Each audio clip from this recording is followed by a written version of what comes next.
Assalamualaikum warahmatullahi wabarakatuh. Waalaikumsalam warahmatullahi wabarakatuh.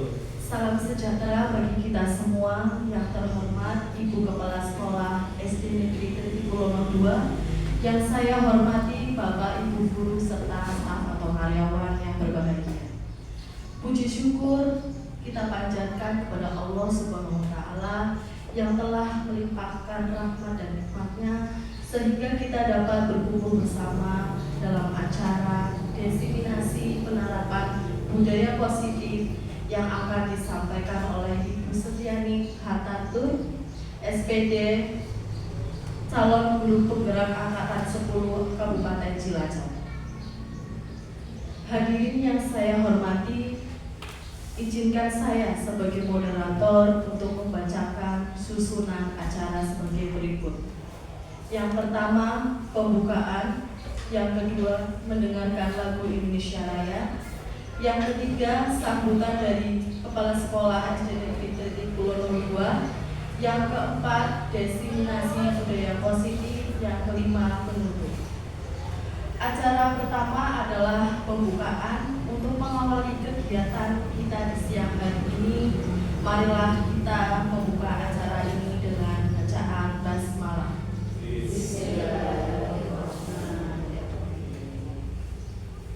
Acara yang kedua adalah mendengarkan lagu Indonesia Raya.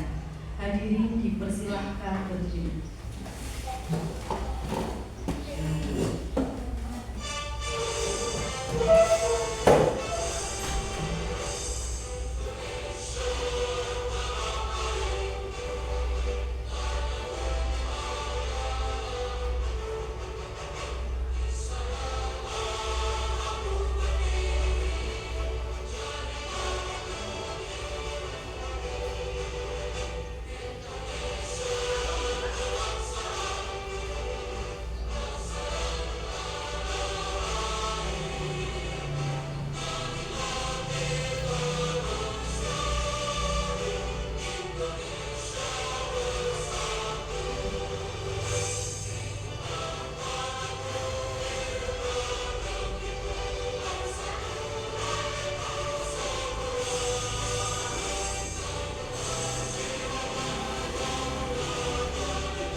Hadirin dipersilahkan duduk kembali.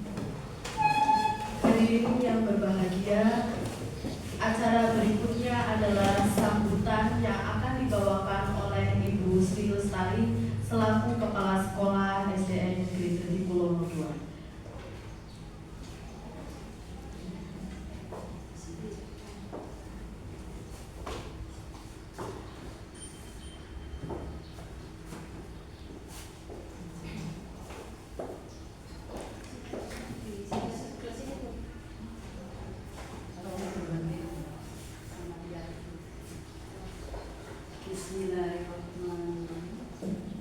Assalamualaikum warahmatullahi wabarakatuh.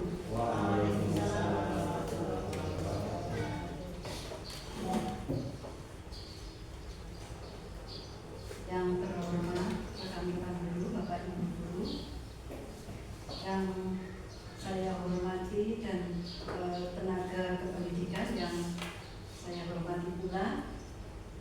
Pertama, saya ucapkan alhamdulillahirobbilalamin karena pada siang hari ini kita semuanya masih diberi kekuatan, kesehatan, dan keselamatan untuk melaksanakan kegiatan, yaitu kegiatan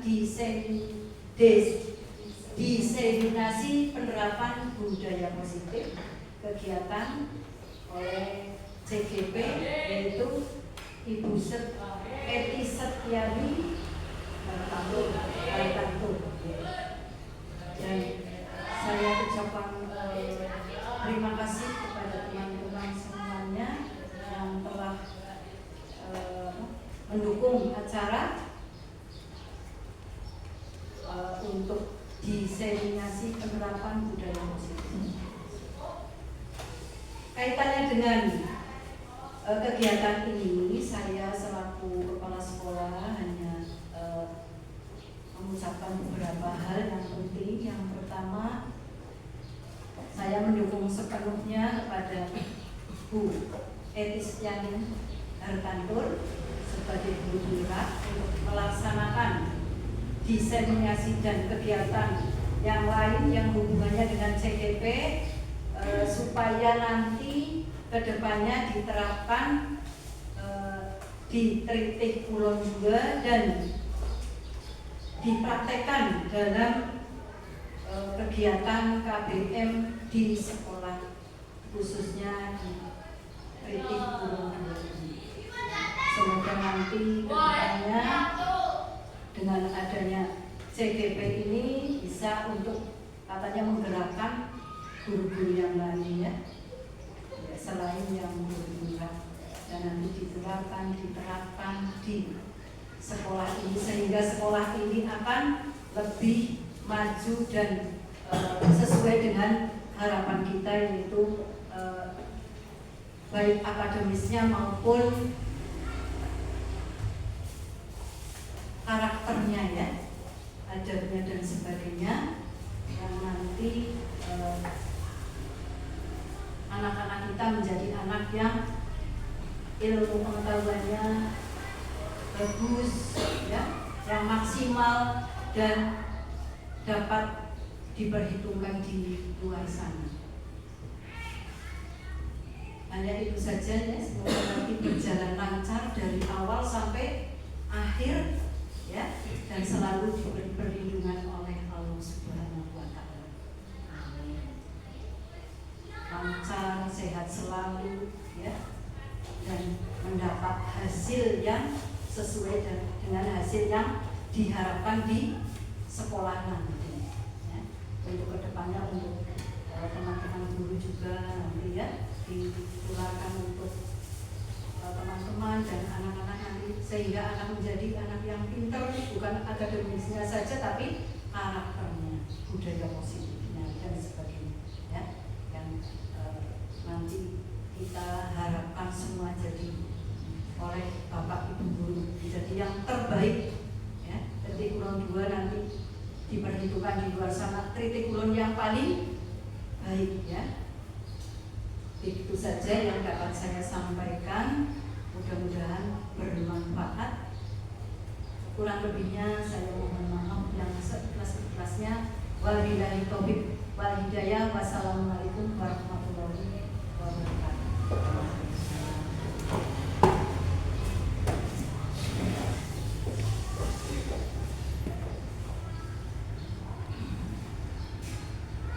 Tibalah kita kepada acara inti, yaitu diseminasi budaya positif yang akan disampaikan oleh Ibu Setiawi Tantur. Dipersilakan.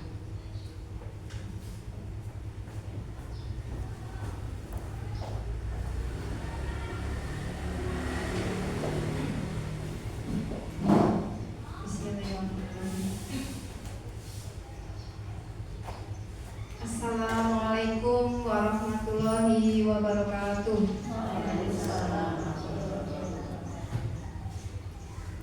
Yang terhormat Ibu Sri Lestari selaku Kepala Sekolah SD Negeri Tritik Kulon 2, yang saya hormati rekan-rekan guru SD Negeri Tritik Kulon 2. Alhamdulillah kita dapat kembali berkumpul di siang hari ini dalam rangka diseminasi penerapan budaya positif yang merupakan rangkaian kegiatan dari program pendidikan guru penggerak yang sedang saya jalani. Alhamdulillah sudah memasuki bulan keempat dan sudah sampai kepada modul 1.4 tentang budaya positif. Pada kesempatan kali ini saya juga ingin mengucapkan banyak terima kasih kepada Ibu Sri maupun kepada rekan-rekan guru yang telah mendukung saya untuk mengikuti kegiatan pendidikan guru penggerak, dan juga pada siang hari ini mampu atau dapat menyempatkan diri untuk mengikuti acara diseminasi penerapan budaya positif.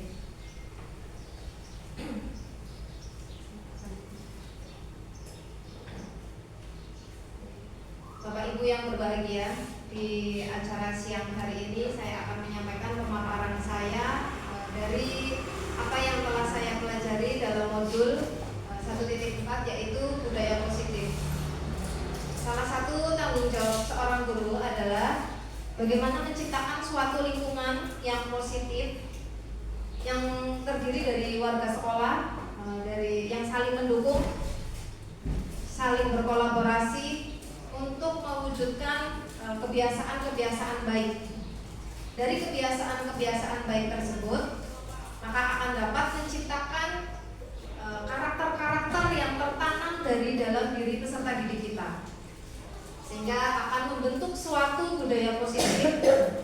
Dari budaya positif tersebut akan membentuk lingkungan yang positif. Lingkungan positif akan membuat kita dapat mewujudkan pembelajaran yang berpihak kepada siswa sesuai dengan filosofi pendidikan Ki Hajar Dewantoro.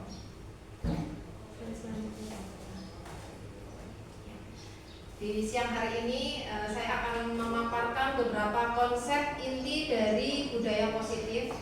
Ada yang pertama adalah perubahan paradigma belajar, disiplin positif, nilai-nilai kebajikan, kebutuhan dasar manusia, motivasi perilaku manusia, posisi kontrol guru, keyakinan kelas, dan segitiga restitusi. Nanti satu persatu akan saya paparkan. Yang pertama adalah pembelajaran dengan paradigma baru. Jadi kita sudah memasuki di era era globalisasi yang dimana guru itu dituntut untuk melaksanakan atau selalu melakukan perubahan, selalu beradaptasi dengan perubahan, termasuk dengan perubahan kurikulum. Dalam pembelajaran dengan paradigma baru adalah pembelajaran yang dirancang berdasarkan prinsip diferensiasi pembelajaran, di mana kegiatan belajar itu disesuaikan dengan kebutuhan siswa, karena kebutuhan masing-masing siswa itu berbeda, sehingga kita perlu menyesuaikannya untuk mewujudkan pembelajaran yang berpihak kepada siswa. Jadi peserta didik itu belajar sesuai dengan kebutuhannya, berdasarkan tahap-tahap teori perkembangan psikologi yang muaranya akan mewujudkan profil pelajar Pancasila. Seperti yang kita ketahui bersama, profil pelajar Pancasila di sini ada 6 poin. Yang pertama adalah beriman, bertakwa kepada Tuhan Yang Maha Esa, dan berakhlak mulia. Yang kedua ada berkebinekaan global, bergotong royong, kreatif, bernalar kritis, dan mandiri.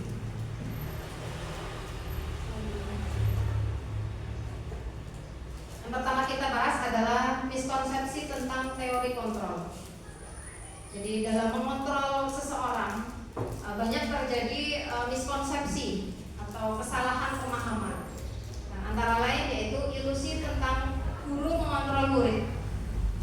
Pada dasarnya murid itu tidak akan menuruti apa yang kita lakukan, apa yang kita mau, apabila murid tidak mengizinkan. Misalnya hukuman, apabila murid tidak mengizinkan dirinya untuk diatur, entah itu ada hukuman ataupun ada konsekuensinya, murid tidak akan melaksanakan hal tersebut. Yang kedua ada ilusi bahwa penguatan positif efektif dan bermanfaat. Penguatan positif di sini dalam artian rujukan atau kata-kata yang mempengaruhi kepada peserta didik untuk melaksanakan sebuah aturan, di mana pernyataan rujukan itu akan menggunakan nada yang halus dengan tujuan untuk mempengaruhi peserta didik agar melaksanakan sebuah aturan. Yang ketiga adalah ilusi bahwa kritik dan membuat rasa bersalah mampu menguatkan karakter. Kritik di sini dalam artian penilaian yang negatif yang membuat anak merasa bersalah sehingga mampu melakukan kegiatan atau melakukan peraturan, tapi hanya karena tidak mau dirinya atau merasa dirinya tidak nyaman karena merasa bersalah. Yang selanjutnya adalah ilusi bahwa orang dewasa itu berhak memaksa. Jadi mungkin di sini kita sebagai orang dewasa itu selalu berpikiran bahwa kita itu berhak untuk memaksa anak atau peserta didik kita untuk melakukan suatu aturan. Padahal itu hanyalah sebuah ilusi atau istilahnya hayalan. Yang selanjutnya, nah, jadi kita membahas tentang perubahan paradigma ya. Yang dulu itu kita ada di paradigma tentang stimulus respon. Akan tetapi dengan adanya perubahan kita berubah menjadi ke teori kontrol. Siapa sih sesungguhnya yang memiliki kontrol dalam diri kita untuk melakukan sesuatu atau dalam diri kita untuk mempengaruhi orang melakukan sesuatu, khususnya peserta didik kita. Jadi dalam paradigma yang dulu kita berpikir bahwa realitas atau kebutuhan kita itu sama. Masing-masing peserta didik memiliki kebutuhan yang sama. Akan tetapi dalam teori kontrol, realitas atau kebutuhan kita itu ternyata berbeda. Masing-masing anak itu memiliki kebutuhan yang berbeda akan caranya mungkin untuk mendapatkan pendidikan dan pembelajaran di kelas. Ada yang mungkin lebih cenderung suka menonton video, dapat lebih memahami melalui video. Ada juga yang dengan kegiatan praktik langsung. Itu kita harus bisa memahami, karena kita sudah ada dalam paradigma baru, yaitu tentang teori kontrol. Yang kedua, semua orang itu melihat hal yang sama. Kita menganggapnya semua orang itu memiliki atau melihat sesuatu dengan sudut pandang yang sama. Akan tetapi dalam teori kontrol kita itu menghargai berbagai macam sudut pandang, khususnya peserta didik kita dalam menghadapi sesuatu. Yang ketiga, kita mencoba untuk mengubah orang agar berpandangan sama kepada kita. Dalam teori kontrol, kita itu berusaha untuk memahami pandangan orang lain tentang dunia. Selanjutnya, dalam paradigma stimulus respon, perilaku buruk itu dilihat sebagai suatu kesalahan, murni kesalahan. Akan tetapi dalam teori kontrol kita bisa menggali. Sebetulnya kesalahan-kesalahan itu terjadi pasti ada tujuan tertentu yang mungkin tidak bisa kita samakan semuanya. Jadi setiap orang itu melakukan sesuatu, entah itu kesalahan atau kebenaran, itu pasti akan ada tujuan tertentu. Yang selanjutnya, orang lain bisa mengontrol saya. Jadi mungkin dalam kegiatan pembelajaran, posisi kontrol seorang guru di dalam kelas itu sangat diutamakan. Semua yang terjadi di kelas itu tergantung bagaimana guru mengontrol kelas tersebut, mengontrol peserta didik. Tetapi dalam teori kontrol kita menghargai karena hanya diri sendiri yang bisa mengontrol dirinya. Kita tidak bisa mengontrol orang lain, tapi kita bisa mengontrol diri sendiri. Yang selanjutnya adalah pemaksaan ada pada saat rujukan gagal. Ini mungkin berlaku pada hukuman-hukuman, kita bersifat memaksa. Tapi hukuman itu akan tercipta apabila kita membujuk dalam membujuk itu menghadapi sebuah kegagalan yang terjadi pada paradigma yang dahulu.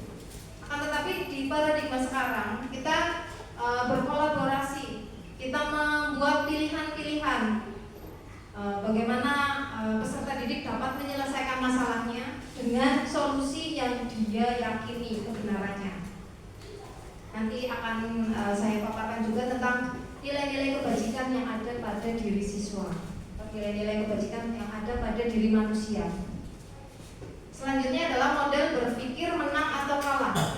Jadi akan ada yang menang, pasti akan ada yang kalah.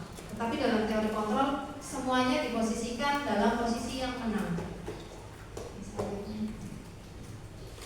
Nah, selanjutnya kita sampai kepada pembahasan tentang disiplin positif. Mungkin yang kita pahami selama ini adalah disiplin, gitu Bapak Ibu. Jadi disiplin itu lebih condong kepada peraturan-peraturan yang memaksa. Nah, kita akan belajar tentang disiplin. Apa itu arti kata disiplin? Disiplin itu berasal dari kata disiplina yang artinya adalah belajar. Nah, disiplin itu mengacu pada disiplin diri yang memiliki tanggung jawab terhadap apa yang dilakukannya berdasarkan nilai-nilai yang diyakini. Jadi disiplin itu merupakan sebuah wujud dari kontrol diri yang disesuaikan atau yang disesuaikan dengan nilai-nilai kebajikan yang seseorang miliki.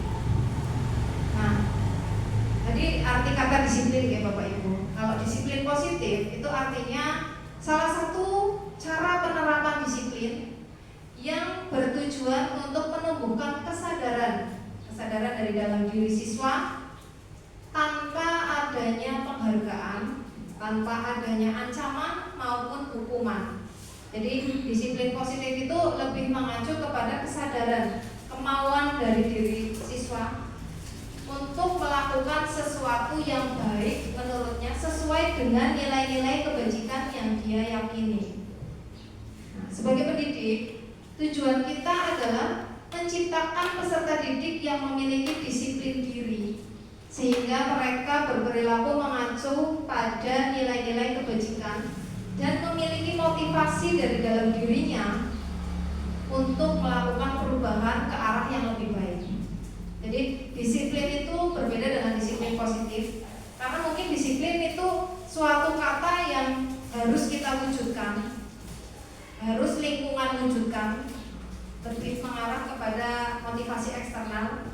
Akan tetapi jika disiplin positif itu lahir dari dalam diri kita sendiri, karena kita mengacu kepada nilai-nilai kebajikan yang kita yakini, sehingga segala aturan itu tidak akan berlaku apabila di dalamnya terdapat keterpaksaan, bukan dari kesadaran diri kita. Ya, selanjutnya ada nilai-nilai kebajikan yang disepakati lepas dari suku, bangsa, agama, bahasa maupun latar belakang. Jadi nilai-nilai kebajikan itu ada banyak sekali ya Bapak Ibu.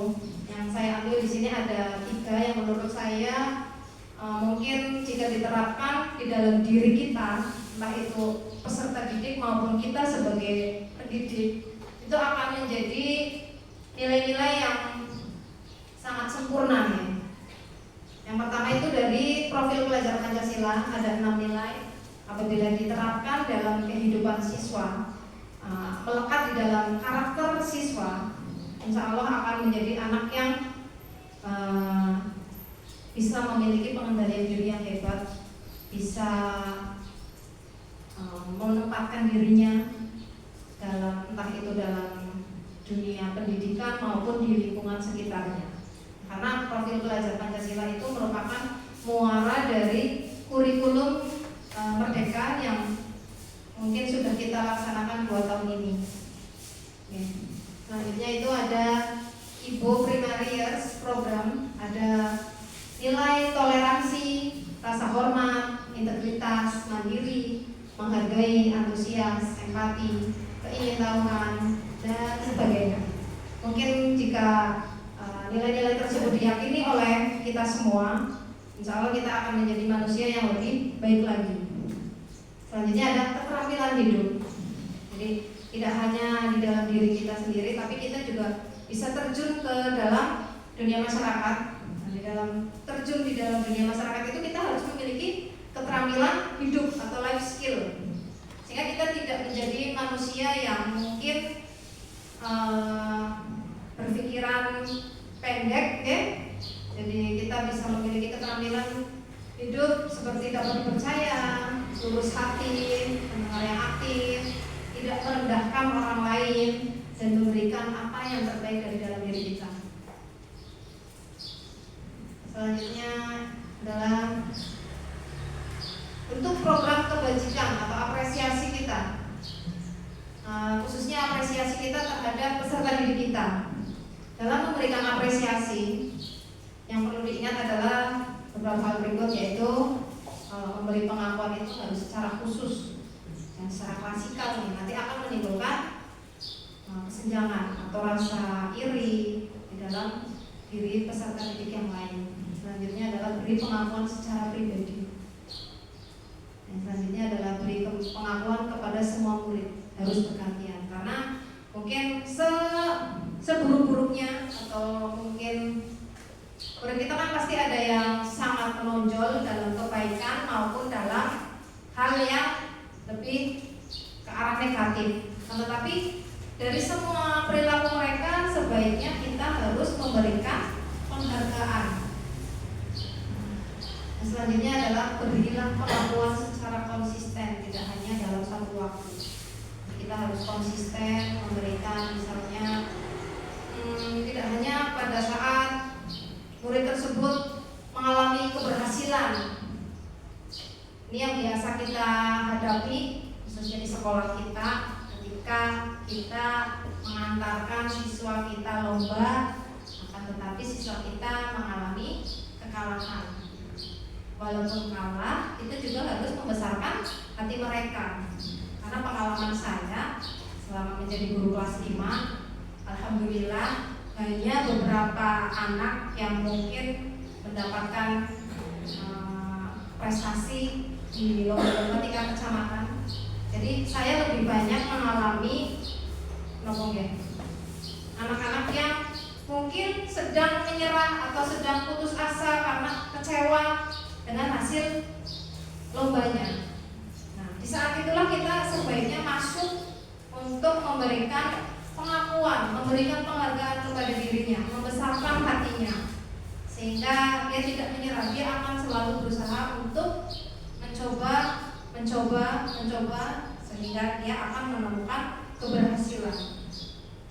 Selanjutnya adalah fokus pada proses, bukan kepada hasil. Ya. Nah, selanjutnya adalah kebutuhan dasar manusia. Setiap orang melakukan sesuatu, entah itu kebaikan atau keburukan, itu pasti karena didasarkan pada kebutuhan dasar dari manusia. Kebutuhan dasar manusia adalah segala sesuatu yang kita lakukan untuk mendapatkan apa yang kita inginkan, atau seluruh tindakan yang kita lakukan itu memiliki tujuan tertentu dengan usaha yang terbaik yang dapat kita lakukan untuk memenuhi apa segala macam kebutuhan dasar kita. Selanjutnya, nah di sini kebutuhan manusia, kebutuhan dasar manusia itu ada dibagi menjadi 5. Yang pertama itu bertahan hidup. Bertahan hidup contohnya adalah makanan, pakaian, tempat tinggal, keamanan maupun kesehatan. Itu merupakan kebutuhan bertahan hidup. Yang selanjutnya adalah kasih sayang dan rasa diterima. Rasa diterima, dipedulikan, berbagi, kerjasama itu menjadi bagian dari kelompok itu merupakan salah satu kebutuhan dasar yang termasuk ke dalam rasa kasih sayang. Selanjutnya adalah penguasaan. Harga diri, keinginan untuk dianggap, memimpin, berprestasi, diakui dan didengar. Selanjutnya ada kebebasan, mandiri, memiliki pilihan, mencoba hal baru, mampu mengendalikan arah dirinya. Yang selanjutnya adalah kesenangan, bermain, humor, antusiasme, dan tertawa. Nah, pada kesempatan kali ini saya ingin bertanya, ada sebuah kasus kita pelajari bersama. Saya minta pendapat kepada Bapak Ibu. Di kelas saya itu ada beberapa siswa yang jika pelajaran duduk di kelas, duduk di kursinya itu tidak betah.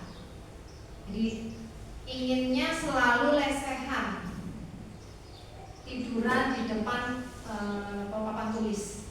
Nah, menurut Bapak Ibu, kebutuhan mana yang sebetulnya diperlukan oleh siswa tersebut? Silakan, monggo, siapa yang ingin menjawab? Kita belajar bersama. Tapi mungkin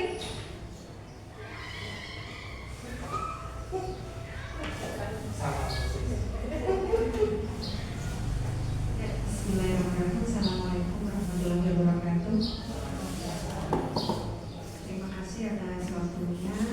Kali ini dari masalah yang dihadapi oleh Bu Eti di dalam kelas untuk kegiatan pembelajaran yang ternyata dalam satu kelas itu siswa memiliki kebutuhan yang berbeda-beda. Maka kebutuhan yang paling mendasar yang kita bisa terapkan di sini karena beberapa anak yang mungkin lebih karakternya spesial, kita buat karakter kebebasan karena di situ ada anak lebih mandiri. Kemudian anak juga memiliki pilihan ternyata sesuai dengan apa yang dibutuhkan. Kemudian mencoba hal baru. Ini bisa dilakukan oleh guru tentunya karena hal baru ini membuat siswanya lebih termotivasi lagi untuk belajar. Maka guru harus memiliki inovasi sehingga memberikan ilmu sesuai dengan apa yang dibutuhkan oleh mereka. Kemudian mampu mengendalikan arah dirinya.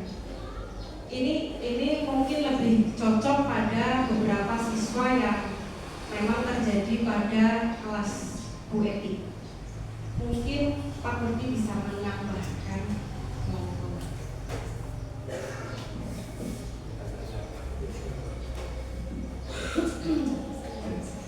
Terima kasih Bu Eti. Sedikit menjawab pertanyaan tadi Bu Eti yang menceritakan tentang siswanya di kelas. Ada siswa yang pengennya malah lesehan tidur. Menurut saya dari kebutuhan dasar manusia, siswa tersebut itu bisa saja sedang memenuhi kebutuhan dasarnya kebebasan. Dia memiliki pilihan. Aku pengen bangun lah, bosan lah, nah kursi buat. Bisa juga dia sedang punya kebutuhan dasar kebebasan. Di situ ada memiliki pilihan. Bisa juga bermain, kesenangan. Lah kebetulan bisa juga. Jadi mungkin dalam satu waktu bisa saja ada beberapa kebutuhan yang sedang ia lakukan. Namun kalau ditanya nanti akan tahu alasannya pasti yang mana, kebutuhan mana yang sebenarnya sedang ia ekspresikan begitu. Terima kasih. baik, terima kasih jawabannya dari Bu Ati dan Pak Perdi. Jadi setiap kasus yang kita temukan di dalam kelas itu pasti ada alasan tersendiri. Ada mungkin siswa sedang memenuhi kebutuhan dasarnya, sehingga kita juga harus bisa memaklumi dengan cara memberikan inovasi pembelajaran mungkin agar peserta didik tidak bosan hanya duduk di kelas. Untuk materi selanjutnya yaitu motivasi perilaku manusia. Ini masih berkaitan dengan kebutuhan dasar manusianya. Jadi dalam berperilaku manusia itu memiliki beberapa faktor yang mempengaruhinya. Yang pertama ada motivasi eksternal yang berasal dari luar diri manusia tersebut. Itu contohnya untuk menghindari ketidaknyamanan atau hukuman. Selanjutnya itu untuk mendapatkan imbalan atau penghargaan dari orang lain. Yang kedua ada motivasi internal. Motivasi internal itu motivasi yang tumbuh dari dalam diri manusia. Itu untuk menjadi orang yang mereka inginkan dan menghargai diri sendiri dengan nilai-nilai yang mereka percaya. Nah, yang pertama itu di dalam pikiran kita untuk melakukan sesuatu itu, misalnya kita memiliki pikiran apa yang akan terjadi apabila saya tidak melakukannya. Itu merupakan motivasi eksternal karena berkaitan dengan nanti apa konsekuensi yang akan kita dapatkan. Nah, konsekuensi itu ada dari luar diri kita. Dan selanjutnya adalah apa yang akan saya dapatkan apabila saya melakukannya. Itu berharap untuk mendapatkan imbalan yang merupakan motivasi eksternal dari diri seseorang. Selanjutnya adalah untuk menghargai diri sendiri. Ini sebetulnya motivasi yang paling baik karena untuk melakukan sesuatu penuh dengan kesadaran dari dalam diri sendiri karena ingin menjadi orang yang lebih baik lagi. Selanjutnya buat nah, saya akan mengajukan pertanyaan yang pertama. Setuju atau tidak setuju? Pertama, hukuman dapat mendisiplinkan murid. Menurut Bapak Ibu, apakah hukuman itu dapat mendisiplinkan murid? Bisa, tapi bermaaf, disiplin apa atau disiplin yang begini. Oke, menurut Bu Sri itu disiplin tergantung pada konteksnya. Disiplin pakai tangan, disiplin misalnya disuruh nulis, tapi jangan terlalu ekstrim ya. Oke.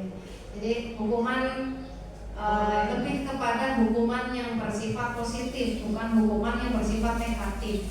Itu dapat mendisiplinkan murid. Adakah yang memiliki jawaban yang lain? Mungkin Bu Atika?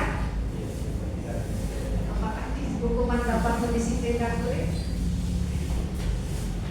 Menurut saya hukuman, saya tidak setuju ya dengan adanya hukuman mendisiplinkan murid, karena hukuman itu nanti ada membuat anak tidak merasa nyaman dan itu kontrol dirinya betul-betul dipaksa oleh guru.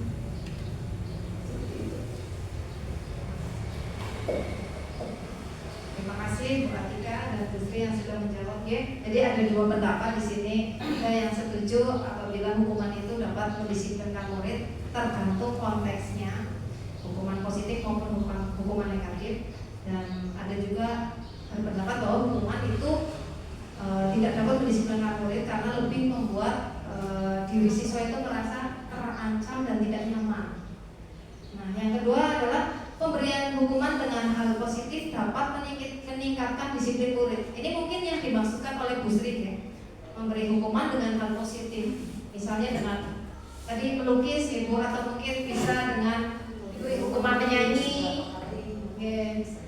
Nah, mungkin kalau olahraga diberi hukuman dengan berlari, itu sebetulnya kan positif untuk dirinya sendiri. Itu mungkin ada yang berpendapat setuju maupun tidak setuju. Kalau untuk saya pribadi mungkin saya lebih ke hukuman hal positif itu saya lebih setuju daripada hukuman, hanya hukuman saja, hukuman fisik ya. Yang selanjutnya adalah memberi penghargaan dapat meningkatkan motivasi belajar murid. Jadi murid melakukan sesuatu karena mengharapkan penghargaan. Ya, kalau menurut saya itu setuju dan tidak setuju. Setujunya hanya berlaku dalam jangka pendek, tapi ketika kita melakukan pemberian penghargaan dalam jangka waktu panjang itu hanya akan membuat ketergantungan. Setuju Pak? Nah, ini kaitannya dengan apa yang saya sampaikan tadi, dihukum dengan penghargaan. Ini lebih fokus kepada pemberian penghargaan kepada siswa yang memiliki perilaku baik. Itu penghargaan itu berlaku sama dengan hukuman, dalam arti meminta atau membujuk seseorang melakukan sesuatu untuk memenuhi suatu tujuan tertentu dari orang-orang yang meminta, itu justru berlaku sama dengan hukuman. Karena banyak faktor yang membuat pemberian penghargaan itu lebih cenderung ke arah sisi negatif.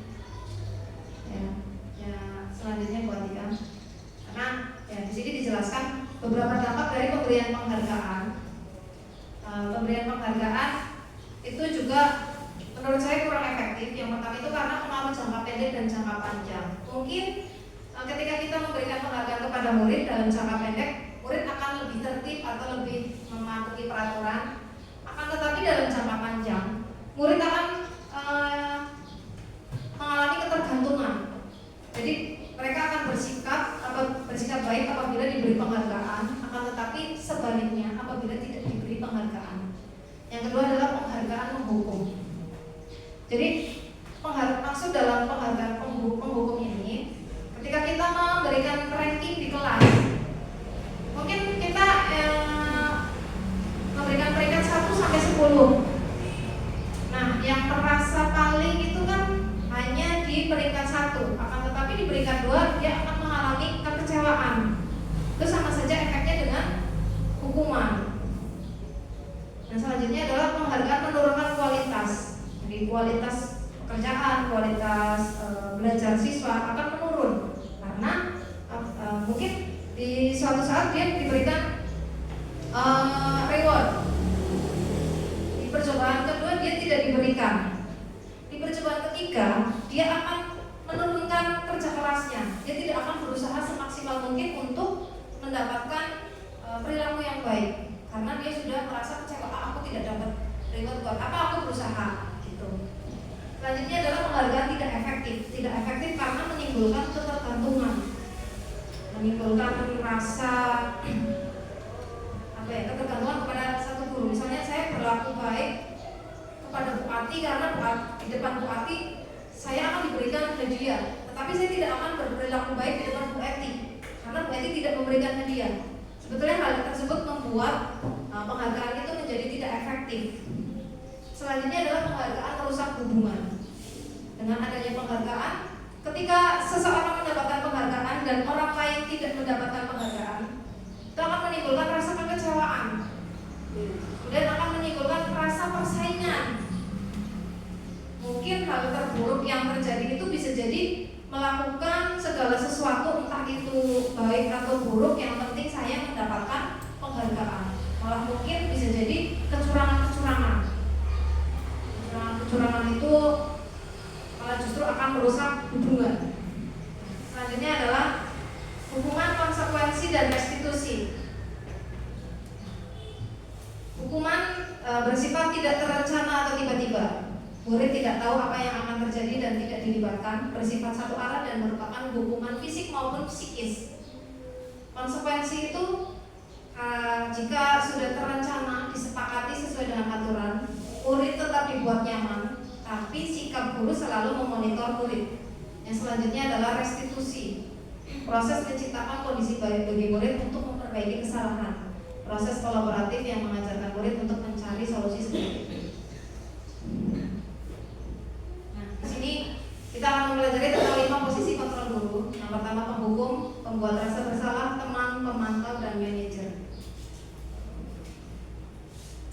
Monggo bisa disimak video berikut tentang posisi sebagai penghukum.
Dari video yang pertama adalah posisi guru sebagai penghukum. Jadi sebagai penghukum posisi guru akan berteriak maupun bernada tinggi dan memberikan hukuman yang yang secara tiba-tiba tidak dipahami alasannya oleh siswa tersebut. Yang kedua, selanjutnya Bu Atika, slide selanjutnya. Monggo silakan disimak untuk posisi pembuat merasa bersalah.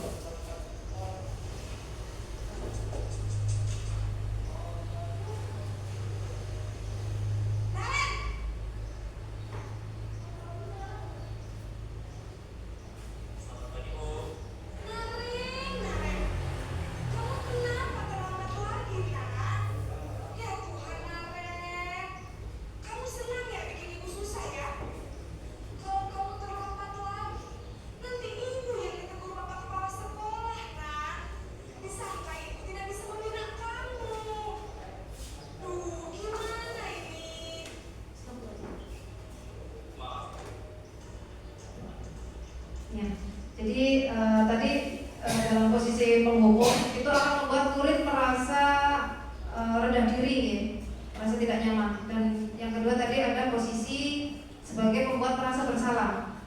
Dalam posisi pembuat merasa bersalah, guru akan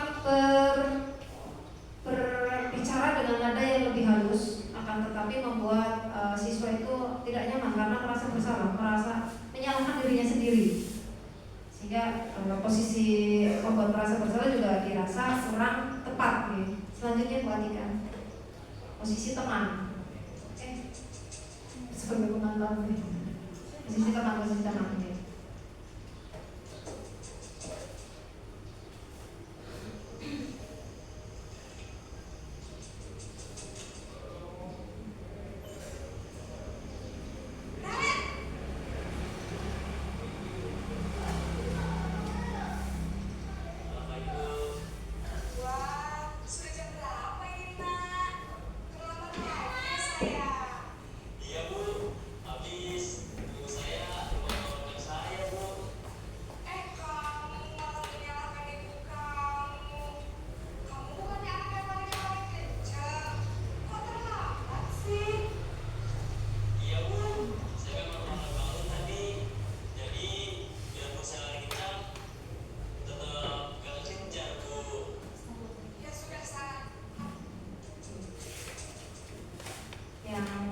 Barusan Bapak Ibu saksikan adalah posisi guru sebagai teman.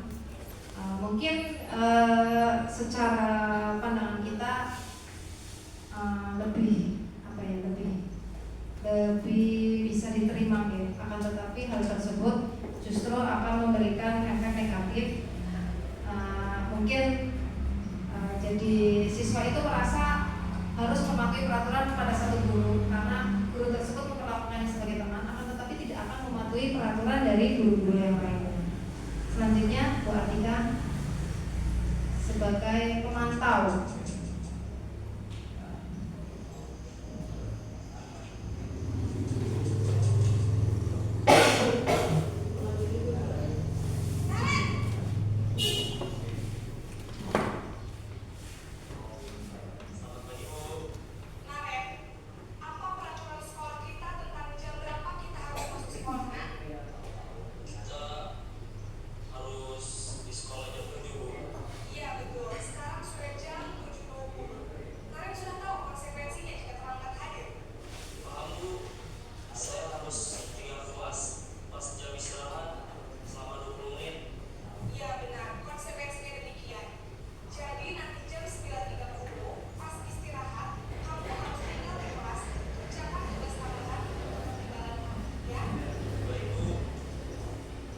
Yang selanjutnya adalah posisi guru sebagai pemantau. Posisi guru sebagai pemantau di sini berbekal pada peraturan-peraturan yang ada ataupun konsekuensi dari segala perbuatan, sehingga mungkin posisi pemantau itu lebih kepada mengingatkan siswa akan peraturan-peraturan yang ada dan konsekuensinya apabila tidak dilaksanakan. Selanjutnya adalah posisi manajer.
berdasarkan keyakinan-keyakinan yang sudah dibuat oleh kelas maupun di sekolah. Menurut Bapak Ibu, posisi mana yang paling ideal dalam menghadapi permasalahan peserta didik di sekolah? Menurut Bapak Ibu yang mana? Manajer ya? Ya. Saya juga, menurut saya posisi yang paling ideal adalah posisi manajer, karena di posisi manajer kita menumbuhkan kesadaran dari siswa.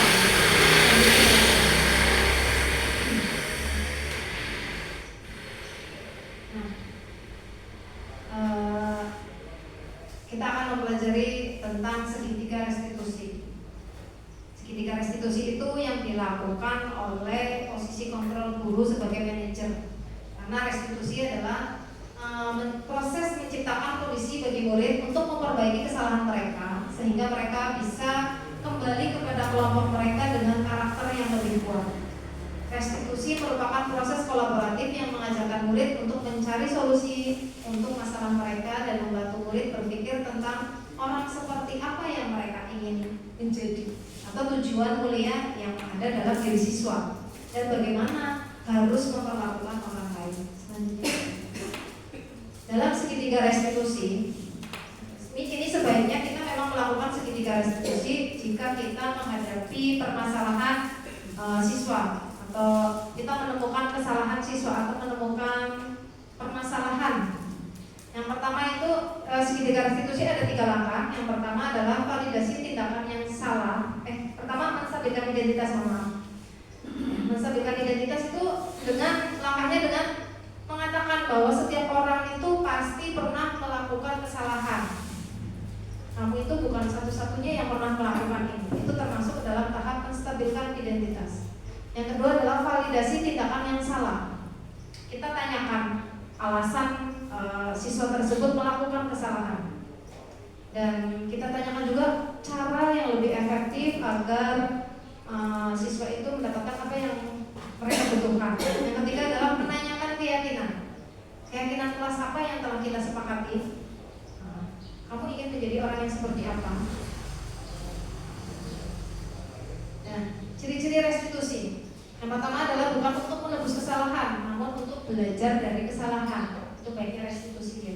Yang kedua itu untuk memperbaiki hubungan. Apabila kita melakukan restitusi, maka hubungan antara guru dan siswa itu tidak akan menjadi hubungan yang mungkin canggung, tapi lebih kepada hubungan dengan tujuan untuk memperbaiki kesalahan diri, memperbaiki diri baik bagi guru maupun bagi siswa.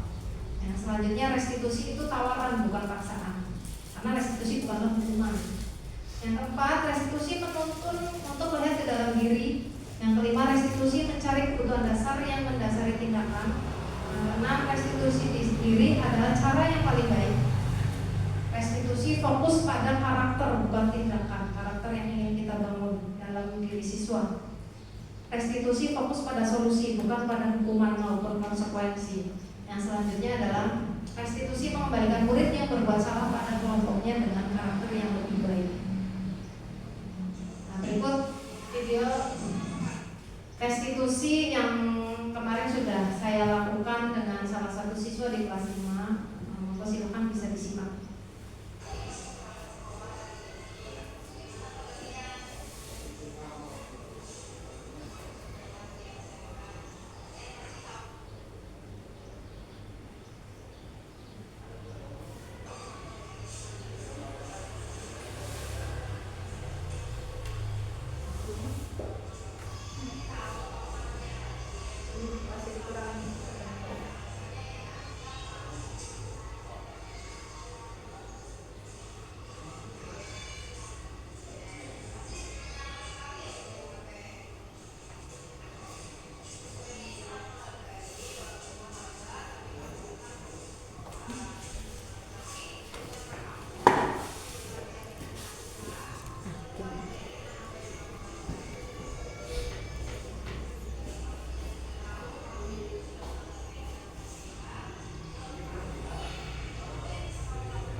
Mungkin kurang terdengar jelas ya. Jadi saya menemukan kasus bahwa Brilian itu datang terlambat ke sekolah. Setelah saya tanyakan alasannya kenapa, kenapa ternyata Brilian bermain HP hingga larut sehingga dia bangun kesiangan.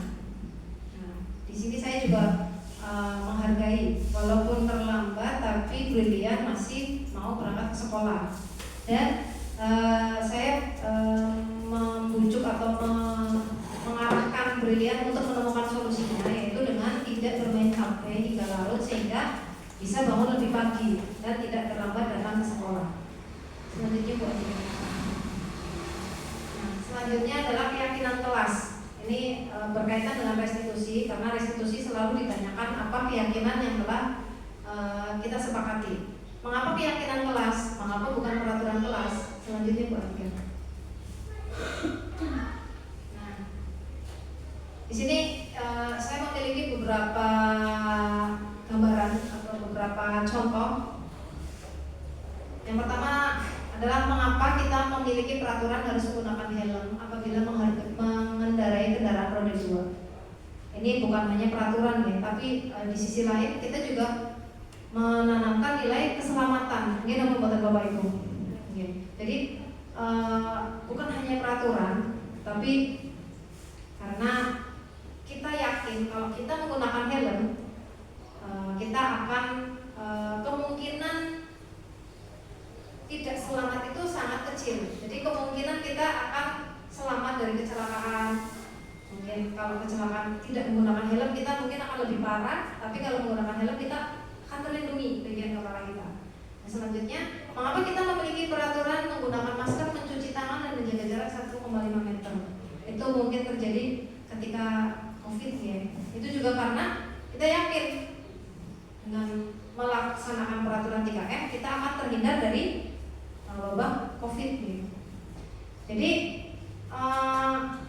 kenapa kok keyakinan tidak peraturan? Karena untuk mendukung motivasi intrinsik kembali ke nilai-nilai atau keyakinan-keyakinan lebih menggerakkan seseorang dibandingkan mengikuti serangkaian peraturan-peraturan. Karena mungkin orang akan lebih takut kecelakaan daripada lebih takut ditilang. Kalau kita tanamkan kalau kita menggunakan helm kita akan selamat, mungkin itu lebih jadi motivasi yang diyakini daripada sebuah aturan. Nah, di sini ada contoh keyakinan kelas. Keyakinan kelas yang kelas 1 adalah setiap anggota kelas perlu belajar, perlu senang, melakukan tugas, saling menghargai dan perlu merasa aman. Dengan keyakinan kelas 5 selalu bersikap positif, senantiasa menjadi diri yang terbaik. Keyakinan kelas 7 ada hormat, bekerja, diterima dan memiliki. Selanjutnya Pak. Oke. Saran kita kepada pembahasan yang terakhir sebagai penutup itu dalam penerapan program disiplin positif. Hendaknya guru memiliki standar kepribadian profesional dan sosial yang baik, di mana kita dapat merefleksikan dirinya dalam posisi kontrol saat ini. Bagaimana perjalanan kita sebagai among atau sebagai manajer yang menuntut murid-muridnya menjadi insan yang lebih mandiri, merdeka dan bertanggung jawab. Jadi mari kita bersama-sama berkolaborasi untuk mewujudkan iklim disiplin positif di sekolah kita, sehingga kita dapat meluluskan siswa-siswa yang memiliki karakter yang baik, yang memiliki khas, yang memiliki mungkin menjadi sesuatu yang dibanggakan bagi diri kita maupun bagi diri mereka sendiri. Selanjutnya buat kita. Terima kasih. Sekian pemaparan dari saya. Saya mengutip kata-kata dari Guru Aini yang ada dalam film Laskar Pelangi. Guru terbaik adalah guru yang tak kenal lelah mencari cara agar muridnya mengerti. Itu yang mungkin saya yakini, sehingga saya selalu berusaha bagaimanapun caranya untuk membuat murid saya mengerti kenapa saya memberikan ilmu, memberikan pendidikan karakter. Saya mudah-mudahan kita semua menjadi guru yang tidak pernah lelah, tidak mengenal kata putus asa untuk mewujudkan mimpi-mimpi kita, khususnya mimpi murid kita. Terima kasih atas waktunya. Sekian pemaparan dari saya. Mohon maaf apabila ada tutur kata yang tidak berkenan, ada salah-salah kata, mohon dimaafkan. Sekian, wabillahi taufiq wal hidayah. Wassalamualaikum warahmatullahi wabarakatuh.